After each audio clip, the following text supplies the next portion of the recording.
It all started so innocently. My wife and I were shopping on Michigan Avenue. Jane was looking for a new outfit for our upcoming 25th anniversary party. She found a nice dress and 2 pairs of matching shoes, but couldn't decide which pair to get. So I suggested we stop by Gibson's for a drink and get our sister-in-law's opinion. Jane agreed. After 2 hours of shopping, she was ready for a drink, and it would be nice to surprise Taylor since we haven't seen her in a while. We assumed that Taylor, our sister-in-law, would be working today since she usually tried to take the Saturday shift. She claimed that Saturday tips are always better. Our son Paul was out of town last week. He has been collecting testimony and information related to a court case he is working on. Paul works for the district attorney's office, and although he was not allowed to go into detail, he hinted that the case was connected to the Russian mafia, and he had spoken with several former members who were in the federal witness protection program. Jane and I hailed a taxi for the short ride to Rush Street. It was only 6 blocks, but Jane's legs were giving way. Jane just has to wear 4-inch heels when she goes shopping on Michigan Avenue. Something about looking the part. I've been married long enough to know to keep my mouth shut and not point out the lack of logic in her shoe choices. The taxi dropped us off in front of the restaurant. It was midday, so this had to be the slowest time of Taylor's shift. If we're lucky, we'll be able to chat for a few minutes while enjoying cocktails and appetizers. When I opened the restaurant door for Jane, I immediately noticed Taylor at the back of the bar. It's hard to miss her as she's 170 families of Scandinavian beauty. Taylor was talking to another waiter, but there was an intimacy in their posture that set off alarm bells in my head, including the fact that Taylor's hand was resting on the waiter's shoulder. The head waiter wasn't at the entrance when we walked in, so we stood there for a full minute. During that minute, I didn't take my eyes off Taylor. I was a little surprised by the way they looked at each other. I looked at Jane to see if she had the same reaction. I asked the head waiter for a table in Taylor's section, and after Taylor walked away, I finally looked away from the other waiter. As she made her way to our table, she put on her charming waitress smile, which disappeared the second she recognized us and was replaced by an expression of shock and concern. "Mom? Dad? What a surprise!" Taylor's voice was a little tense, and she was clearly trying to bring a smile back to her face. Jane answered her. "Taylor, we just stopped by for a drink and to get your opinion on some shoes. We've been shopping for hours and we both need a drink." "As usual, for you, Dad, Basil Hayden in its purest form. And for Mom, Grey Goose Rocks? That would be great. Plus one of those cheese plates, please." "There's no rush, Taylor." "How did you spend this week while Paul was out of town?" I asked. "I was very busy and very lonely. I miss Paul and hope he comes home soon. Everything is fine with work. I'm training Carlo, the new waiter." Taylor looked at Carlo as she said this, and much to her disappointment, Carlo winked when he noticed her look. Taylor ran off saying, "I'll get you some drinks," and most likely told Carlo to cool off in the presence of her in-laws. Carlo took a quick look at us and headed towards the kitchen. I took advantage of Taylor's absence to ask Jane, "Baby, I know I'm a little suspicious of my past, so tell me what you saw there." "Mark, you're suspicious for a reason. I saw the same thing as you, and I won't let Taylor break our son's heart. She's a little nervous and seemed a little too comfortable with the new guy." "Do you think I should call your Uncle Teddy?" Teddy was Jane's uncle who retired from the Chicago Police Department several years ago and worked in security. Jane's family, on her father's side, the Summers, were all police officers, and on her mother's side, Simoncelli, were involved with the Sicilian mafia. It made for interesting family gatherings. "Yes, why not call my uncle and ask him for a drink?" Taylor returned with our drinks and sat with us for a while, since there were only a few other customers. When Carlo came to the table to bring our appetizer, I took the opportunity to introduce myself and chat with him for a bit. It was obvious that Carlos' first language was not English. It took me a couple of questions before I knew he was from Italy, worked here while attending Loyola.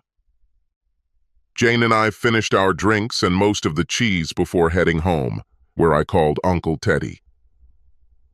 The Mark Davis Story. You may think I'm paranoid. Why do I have such an unpleasant impression of a conversation between two colleagues during a break in the workday? This has to do with how my first marriage ended. Marriage to Paul's biological mother. Her name was Claire. This may still be the case if she is still alive.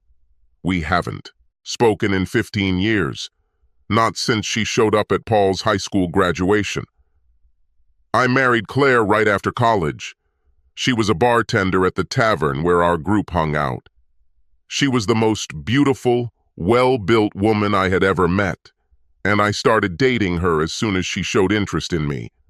I'm not a bad guy, but I'm sure her attraction to me had more to do with the fact that I was a graduate student in college, and she probably heard about my trust fund.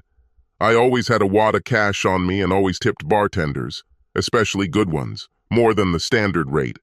Claire agreed to my date. We had sex and she almost gave me a hard time on our first night together and accepted my proposal for the rest of the semester. My parents tried to dissuade me from marrying her, but of course I was much smarter than them. I think it was Mark Twain who said he was surprised how much his own father learned in the 7 years between Twain's 18th and 25th birthdays, or something like that. Whoever said it and whatever he said, it applied to me in those years of my life. Luckily, my grandfather was very specific when he set up trust funds for me and my brother. These included no access to funds until our 30th birthday and the requirement of a prenuptial agreement before any marriage. Even without $500,000 in the trust fund, I was still very wealthy. As long as I got good grades, my parents gave me a great allowance. And thanks to my parents' connections, I had a fantastic job waiting for me to graduate with my MBA. I finished school. Claire signed the prenuptial agreement. I'm pretty sure she was high when she signed it, but the notary didn't seem to notice because the whole time he was trying to look under Claire's blouse and see her bare breasts. We got married in Vegas.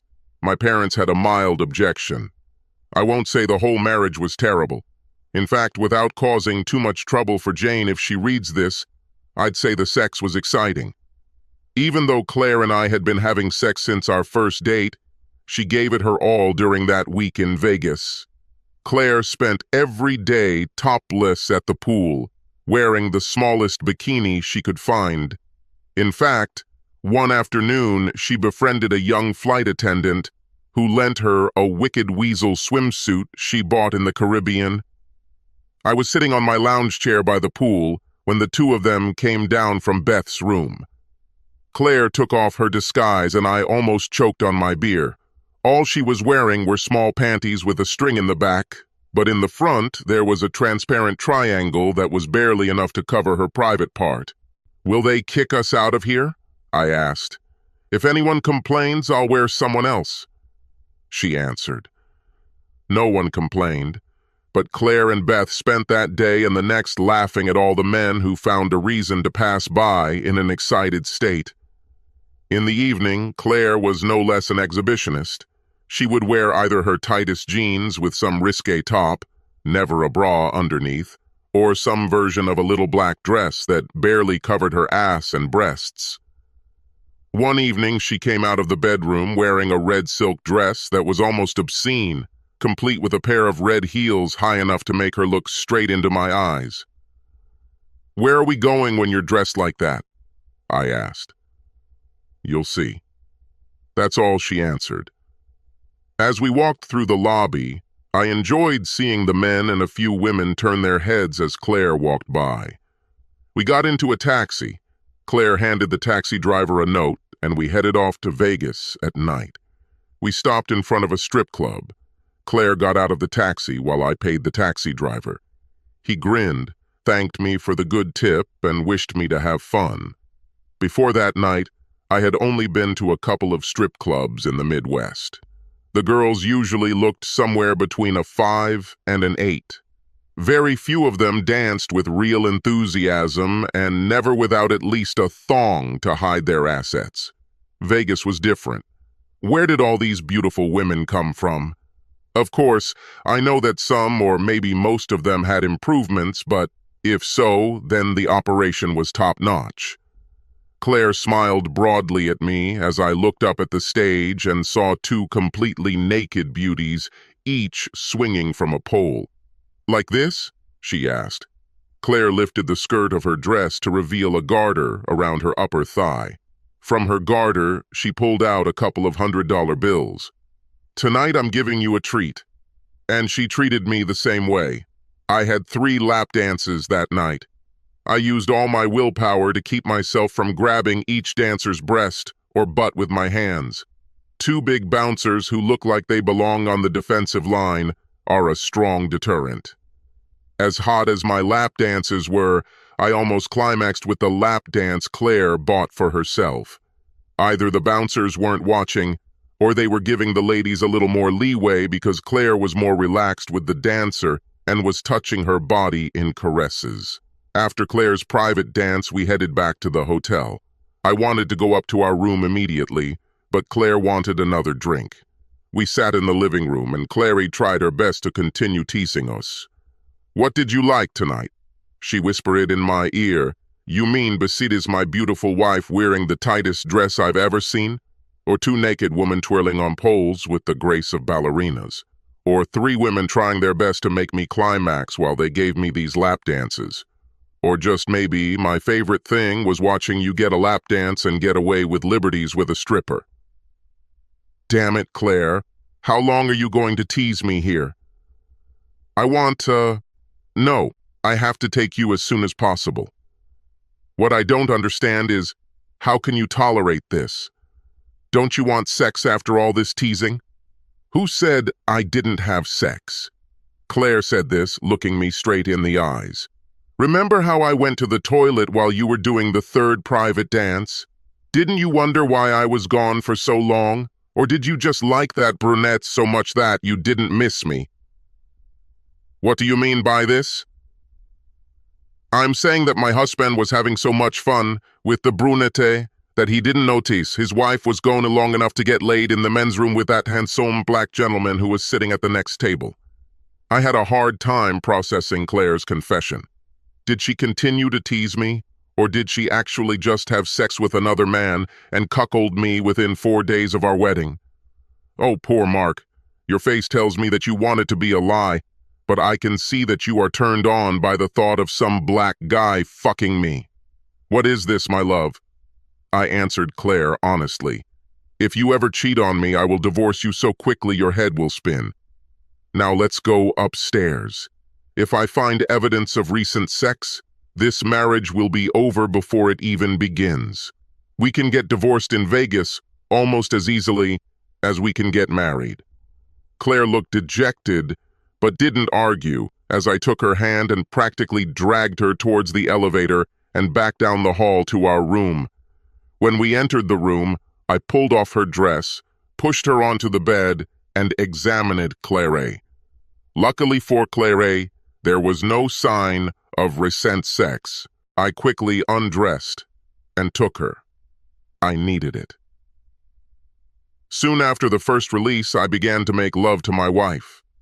We lay in each other's arms. It was a great night, but I felt like I had one last thing to say before we went to sleep. I'll take the teasing, but remember what I said. If I ever catch you cheating, it's over between us. I know it's not the most romantic thing a husband can say to his wife after making love, but Claire needed to know how I felt about adultery. We probably conceived Paul that night, or at least during one of the morning, afternoon, or evening periods of our week in Vegas, because 6 weeks later, Claire was holding one of those pregnancy test strips in her hand, and it was showing positive results. I was excited about having a baby, and Claire seemed happy too. At least she never said a single negative word. We were financially secure with my income. We agreed that Claire could be a stay-at-home mom, Claire's pregnancy went without a hitch. Paul was born in December, and yes, he was definitely my son. Claire wasn't a great mother, but she was a good mother to Paul. One of our biggest disagreements during Claire's final pregnancy was whether Paul would breastfeed. Claire steadfastly refused to consider the matter, and at the end of the day, you can't foresee a woman to breastfeed her baby. After Paul's second birthday, Claire wanted to get back to work. Her only profession was as a barmaid. As a compromise, I insisted on no snack bars or waiting rooms. She had to find an upscale restaurant to work at. Otherwise, it would be impossible. Claire agreed to my demands, and within 3 months was hired at one of the best lunch clubs in the city. My mom and Claire's mom watched Paul for a few hours when our work schedules overlapped. I thought we had a good marriage. I really loved Claire and thought she felt the same. Once Claire started working, there were no obvious signs of problems. We started spending less time together, but I thought it was temporary until Claire got pregnant again. Unfortunately, there was a snake hiding in the grass, and its name was Neil. Claire and Neil worked together in a restaurant. I met him a couple of times while sitting at a bar, which I did sometimes just to spend a few extra hours with my wife. I had never seen anything alarming between them, so that fateful day when I entered our house was a surprise for me. The house was spotless, and the kitchen was filled with the aroma of my favorite dish. I kissed Claire and high-fived Paul. "What did I do to deserve this?" I asked. Claire's response was like a punch to my chest. "Mark, it's not easy to say, but I'm leaving tonight with Neil. We're going to California. Neil has a role in a TV series, and he wants me to be there with him. I can't say for sure, but I think I just sat there for a few minutes, looking back and forth between Claire and Paul. I finally shook the cobwebs off my head. You won't take Paul. God, no. Paul stays with you. He's better here, with you and our parents. There's no way I can take care of him while I work there. And Neil has no interest in being a parent. I couldn't stand it and started screaming. You're a fucking bitch. You're a fucking slut. How can you do this to us? How can you leave me and your son? What the hell did I do to deserve this shit? You didn't do anything, Mark. But when Neil and I had sex for the first time, I knew it was over between us. You always said you'd divorce my ass if I ever cheated on you. And after Neil took me the first time, I knew it would happen again and again. At that moment, I realized that our almost 3-year-old son had been exposed to the most obscene language coming from the mouths of his parents. Paul sat at the table with a frightened expression on his face. I picked him up and sat him in front of the TV. She turned on a Disney movie with loud volume, kissed the top of his head, and returned to the kitchen. Claire didn't move. What's so magical about that asshole's equipment that you have to leave your family? Don't ask, Mark. You're better off not knowing. I controlled myself enough not to scream. No, I really want to know. You never seemed disappointed in our lovemaking. You never complained. What is his secret method of kidnapping wives from their husbands? Turns out I shouldn't have asked because her answer gave me visions months later. Mark, you're pretty big down there, but Neil is a monster, and I'm starting to like it. And that's all? Are you leaving us for giant equipment? Mark, this won't lead to anything. I withdrew half the money from our accounts and had 2 bags packed in my car. I won't need my winter clothes in Los Angeles, so just donate them to charity. I'll let you know where I land in Los Angeles, but you still have my cell number in case of an emergency. I was still in shock. She walked into the TV room, hugged Paul, kissed him, and just walked out the door. The next day, I woke up my foggy brain and began separating our lives. Canceled credit cards, closed joint accounts, and contacted a lawyer to begin divorce proceedings. All the usual nonsense. Claire was in Los Angeles with Neil. Months later, my recovery slowed a bit when I saw this asshole while surfing the channel one evening. I was wondering how Claire took the fact that Neil's character was in bed with some beautiful actress and they were simulating sex. I didn't deal with it well at all. I stopped watching the channel because two people were in bed together, and I hadn't had sex in months. Then I realized that Neil was a man in bed, and to top it all off, he was in bed with some blonde actress who might have been Claire's twin. Talk about bad timing. I turned off the TV, poured 3 fingers of bourbon, and sent my thoughts of bad karma west to Los Angeles. I also enrolled Paul in daycare, which he could attend during my working hours. Claire's mom offered to look after Paul for free, but I was so furious at the time that I refused out of spite. I allowed her parents to take Paul out on day trips on the weekends, but I never allowed him to stay overnight. You can call me petty, but they raised Claire and I somehow reconciled my actions based on betraying Claire. My mom and dad didn't come straight out and say, "I told you so," but they took a perverse pleasure in what happened next. It appears that Dad, in the interest of protecting his grandson, has taken it upon himself to hire a private detective in Los Angeles to follow Claire and Neil. That's when we learned they were using cocaine with some regularity. He also documented their sex parties. I think Claire didn't mind sharing, and apparently Neil didn't care either. A private detective made sure the couple was arrested for drugs. It was only a minor misdemeanor, but the conviction and the photos from the sex party would be enough to paint Claire as an unfit mother if she ever changed her mind and tried to win Paul back. It was at Paul's kindergarten that I met my second wife, Jane. Jane was a teacher at school and took a special interest in Paul. As might be expected, Paul had difficulty adjusting to the divorce and near total separation from his mother. Jane's patience and guidance helped Paul overcome his emotional reaction to her leaving. I gradually got to know Jane during our weekly half-hour conference to discuss Paul's progress. Naturally, as the weeks passed, Jane and I eventually started talking about ourselves. Jane began asking me questions to gauge how I responded to Paul's problems. One afternoon I switched roles and simply asked, "What about you, Miss Summers? What attracts you?" Jane briefly told me what happened. As a teenager, she developed a tumor that required surgery and left her unable to have a child. After graduating from high school, she seriously considered becoming a nun and was actually a novice for 6 months before returning home to attend college with the goal of becoming an elementary school teacher. Halfway through her freshman year, she changed her mind and focused her attention on early childhood education and has worked at the school for the past 6 years. I decided to go all in. What about your personal life? Were there any serious guys? Jane looked at me and said nothing, as if she was wondering how to respond to my intrusion into her privacy. Oh, I thought to myself, that's where she tells me she's a lesbian or just doesn't like men. But instead, Jane smiled.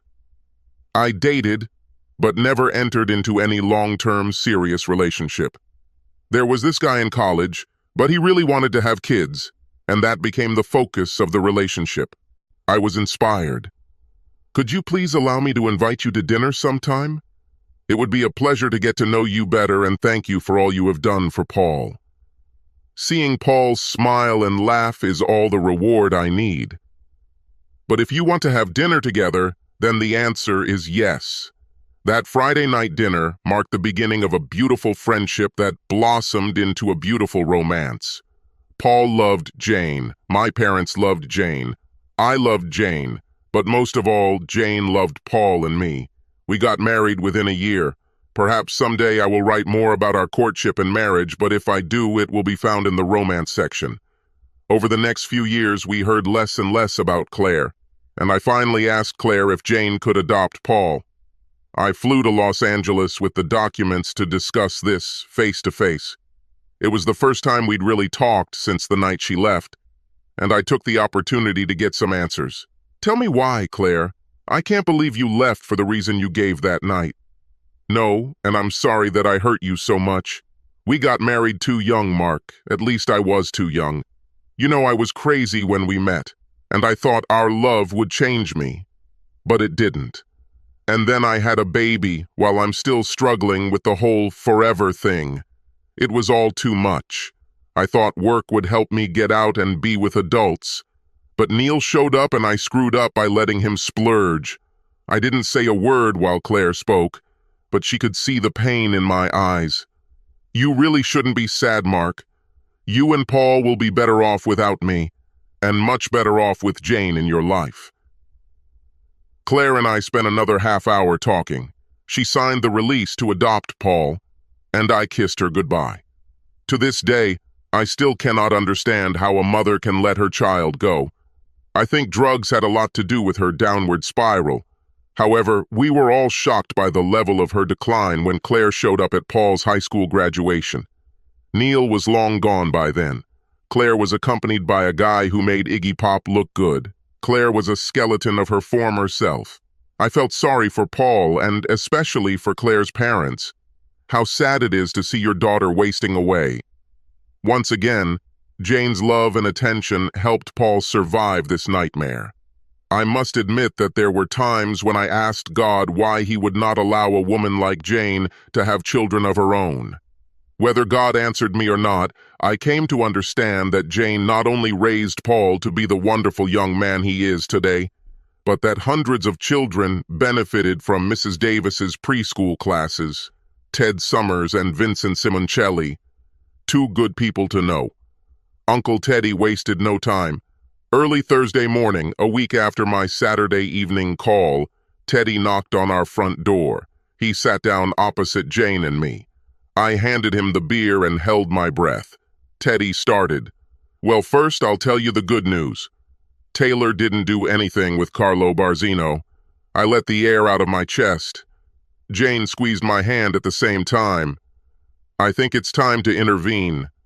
There was a little flirting between them, and Carlo is a professional charmer. Legally, we couldn't wiretap Taylor's phone, but based on Carlo's contacts with some shady characters who were already under surveillance, my friends in the police obtained a court order to wiretap Carlo. He called her a couple of times this week. He pretended to ask her advice regarding his girlfriend. Taylor was friendly on the phone and tried to give him advice on navigating his relationship, which, by the way, doesn't exist, but Taylor didn't accept any of his offers to meet outside of work. So, here's the bad news. The Russian mafia tried to find out something from Paul, but could not find any dirty laundry on him, so they are trying to come in from the other side. Apparently, the Russians found out that Paul's mother Claire had become a slut. They used Carlo, who has a very nasty reputation as a top-notch gigolo, to find out something about Taylor. Then they will either blackmail Paul or believe that it will turn Paul into an imbecile when he finds out that his wife has turned into as big a slut as his mother. You must be joking. Do they think it will work? Well, my sources say there's an Interpol report that tells how it worked once before. There was a prosecutor in Europe who became furious when he was shown photographs of his wife having sex with several men at the same time. A man went crazy and entered a local Russian social club with a gun. He fired a couple of shots before being subdued. A couple of people were injured. No one died, but the investigation was suspended and the whole case was hushed up. I know it sounds too weird to be true, but what about the old saying about fact being stranger than fiction? Anyway, that's the story my police friends told me. The Russians seem to think they can repeat their scenario here. Fine. If this is what is happening, what should we do? First, call Taylor so she can tell you what's going on with Carlo. Secondly, get rid of Carlo because he's probably getting desperate about Paul coming home next week. So far, he has not committed any crime, so the police cannot intervene. And as a retired police officer, I cannot be involved in his disappearance, otherwise I will lose my pension, and maybe even worse. Jane, call your mother's brother Vin. It's his business.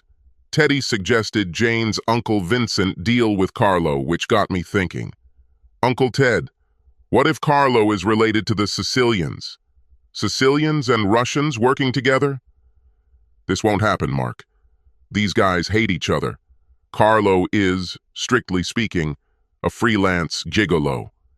He should have known when the Russians hired him that he was playing with fire. If Vin makes him disappear, there will be one less piece of crap in town. Ted finished his beer, stood up, kissed his niece on the cheek, and walked out the door, saying, "Good luck. Let me know when it's over." It was time to act quickly. It was Thursday, and Paul was due home the following Tuesday or Wednesday, so it seemed logical that Carlo would have to perform his play that weekend before Paul returned home. I called Vincent and asked if we could come over right away. Jane called Taylor and asked her to come over tonight. Neither Jane nor I had ever asked Uncle Vin for a favor before. I knew he loved his niece, but he and I were never really close. Did he like my son, who wasn't actually a blood relative, enough to help with this problem? What about the Russians? Could Vincent's involvement have sparked some kind of gang war? The wedding day scene from The Godfather and these questions were running through my head as we sat in his office and told him what we had learned from Ted. Okay, tell Taylor to accept Carlo's offer to meet. I'm guessing he'll try to meet on Saturday night after work. He'll pour her a couple drinks, and if necessary, slip her drink with a date rape drug, and then take advantage of the situation. I know this Carlo. He came to us looking for a job, and we turned him down because of his reputation. It doesn't surprise me that he was captured by the Russian mafia. Hard cases have no respect for respectable women. I had to ask, will this cause problems between you and the Russians? No. That's why they use an outsider. They think we're too stupid to connect the dots between them, Carlo and my great-nephew. When Vincent said, "great-nephew," my eyes opened wide and he noticed the expression on my face. Mark, I know we haven't discussed this. You married my niece, the sweetest girl I know. If I were lucky enough to have a daughter, I would pray that she would grow up to be as beautiful inside and out as Jane. I looked at Jane, and she blushed. Vincent continued, and I would pray that she would be lucky enough to find the love that Jane found with you and your son. I pay attention to these things. I know you two have something that few couples have, and I thank you for sharing that with my niece. Go home, talk to Taylor, and tell her to go out with that clown on Saturday night after work. Nothing will happen to Taylor. I guarantee it. With that, Uncle Vincent stood up, shook my hand, and kissed the top of Jane's head as he hugged her. Without a doubt, both uncles loved her as if she were their own daughter. No matter how difficult it was to ask Uncle Vincent for help, the hardest part was yet to come. Taylor was supposed to come that evening. She seemed more relaxed than last Saturday afternoon. When we opened the door, she kissed us both and sat down to dinner. I hoped this was a good sign. Jane took the initiative. Taylor, it's not easy to say this, but Mark and I were disturbed by what we saw on Saturday. Is there something going on between you and this Carlo? Taylor reacted sharply to Jane's questions. Mom, how could you think that? Please, Taylor. I never insult your intelligence, don't insult mine.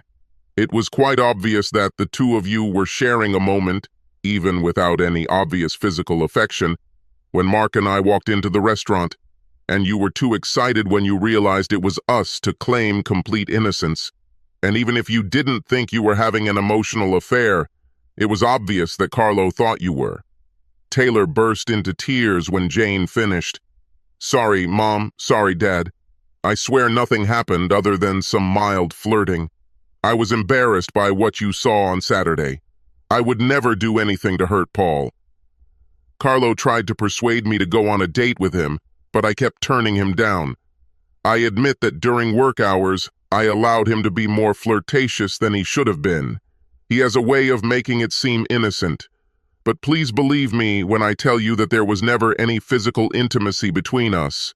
and I never suggested to him that we could be anything more than just friendly colleagues. Now it was my turn. Given how wound up Taylor was, I had to be careful with the next phase of this intervention. Well, hold on to your hat, young lady, because you haven't heard everything yet. I continued to tell Taylor about the Russians and what Carlo was really doing as a gigolo, about the incident in Europe and how it fit into the plot. If I hadn't talked directly to Jane's uncles, I would have found it hard to believe. So I wasn't surprised when Taylor asked if we were making this all up to scare the crap out of her. Jane, call Uncle Ted. Let Taylor hear it herself. With Uncle Ted on the line, we watched as Taylor became more and more upset as Ted confirmed what we had told her. When she hung up, I handed her a glass of brandy. Taylor took a long sip from her glass and looked a little better. What should I do now? Should I quit? I answered her. No, but what we are about to ask of you may be very difficult. First of all, and please forgive me for asking this question, do you swear that nothing happened between you and Carlo? I'm very sorry, but everything depends on your answer. Taylor had tears in her eyes as she answered. Please believe me, Dad. I have never had anyone other than your son since the day we pledged our love to each other and became exclusive. If I were that kind of woman, I wouldn't have married Paul. I know how much it hurt him when his biological mother left you two, and I couldn't claim to love a man and do this to him. I want what you two and my parents have, a lifelong partnership with your soulmate. And for me, that's Paul. Taylor, this means so much to me. With that said, if you agree, here's what we need you to do.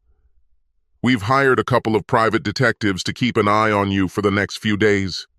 We expect Carlo to ask you to meet him for a drink before Paul gets home, most likely after work on a Saturday night. Accept his invitation. At this, Taylor started shaking her head no and looking at me as if I was crazy. It's okay, Taylor. Make sure it's a very public meeting place. No apartments in other private areas. Detectives will be nearby. Before you even take your first sip, the detectives will intervene.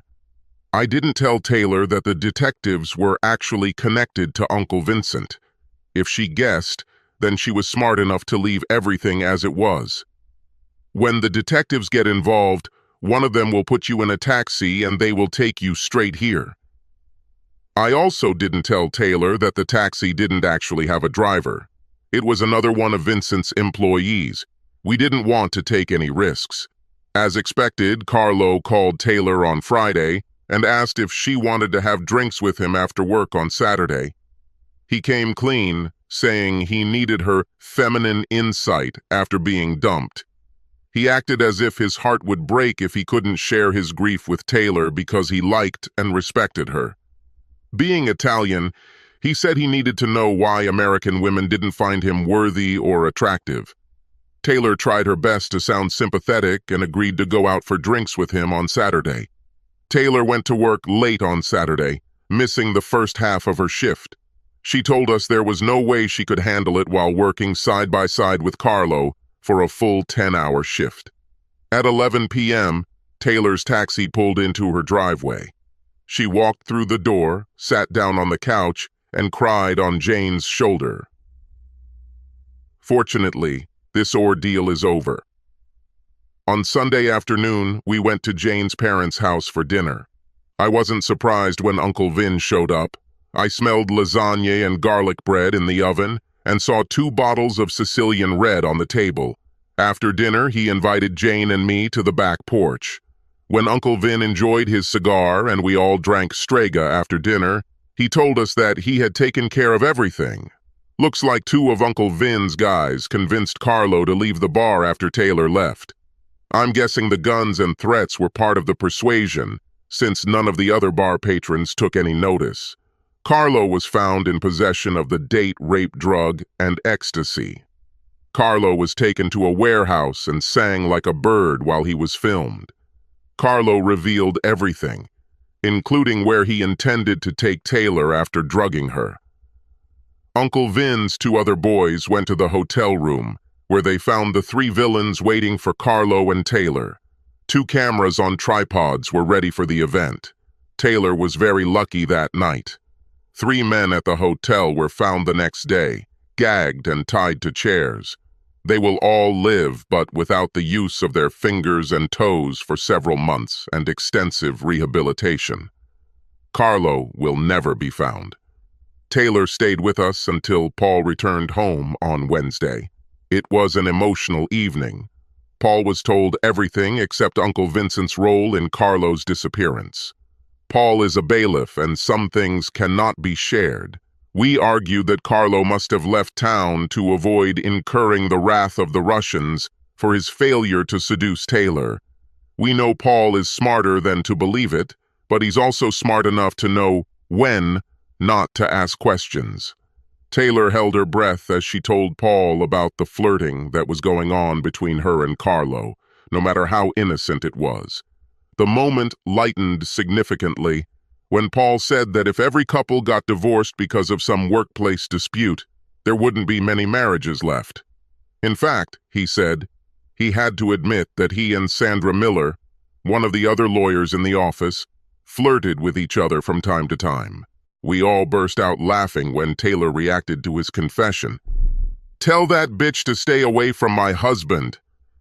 Taylor immediately blushed when she realized what she had said. Paul told his boss about the plot, and let's just say it didn't help the Russians' cause one bit. It appears the Russians also tried to ambush a female lawyer working on a case in Paul's office. She put 2 and 2 together when she found out about Carlo and Taylor. A young man she had recently started dating was trying to get her involved in a local swingers club.